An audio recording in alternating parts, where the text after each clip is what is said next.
Hi, I'm Elia Jones, licensed professional counselor in Suwanee, Georgia, and I want to talk to you about one part of anxiety, which is what if questions.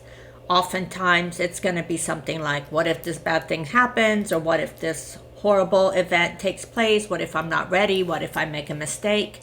And I encourage my clients to answer any what if question that pops into their heads.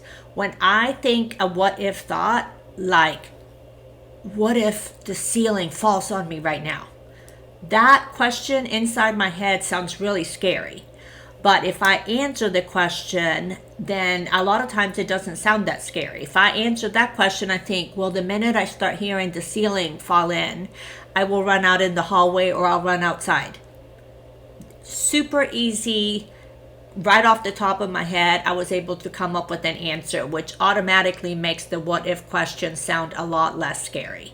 So that is the first thing that you do, is answer the what if question and come up with a solution and see how easy the solution is and how now that doesn't sound scary. Other techniques you can do with what if questions is think, what if a good thing happens? We're often not planning for that.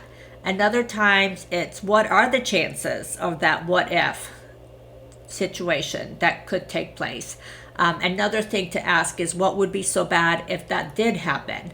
Those are all questions that are really, really helpful to ask anytime you have a what if thought.